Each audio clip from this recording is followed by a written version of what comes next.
नमस्कार सुप्रिय दर्शक आज के आमरा जबा फुल किभाबे स्टेप बाई स्टेप करते हैं सेटा शिखबो। प्रथमे जबा फुलेर नीचेर पापड़ी आमरा करे निয়েছি।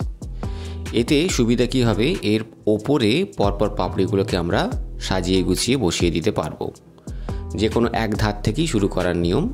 आमरा नीच थेके शुरू करेছি, एरपरे बाঁ दिक एबं डान दिक करे निয়েছি। एरपरे पुंकेश्वर एवं गर्भकेश्वर अर्थात जेखाने रेणु थाके सेटा एकटा रेखार माध्यमे तुले निये ड्रयिंग करे निते हबे। एरपरेर ओपरेर पापड़ीगुलो साजिए दिते हबे। आमरा सबाई जानी जबा फुलेर 5टी पापड़ी थाके। এই পাপড়িগুলো ভালো করে সুন্দর করে ফেলার পরে নিচের বোঁটাগুলো এবং তারপরে পাতা করার পালা।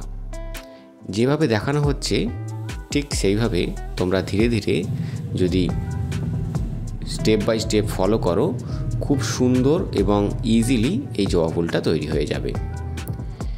তোমরা এই রকম কে কে ভালো ফুল আঁকতে পারো আমাকে কমেন্টে জানাবে। জবা ফুলের পাতা কিন্তু একটু কোঁকড়ানো টাইপের হয়, সেই জন্য এই রকম কোঁকড়ানো হয়েছে। তোমরা চ্যানেলটিকে সাবস্ক্রাইব করলে এরকম অনেক ভিডিও আরও দেখতে পাবে। Thank you.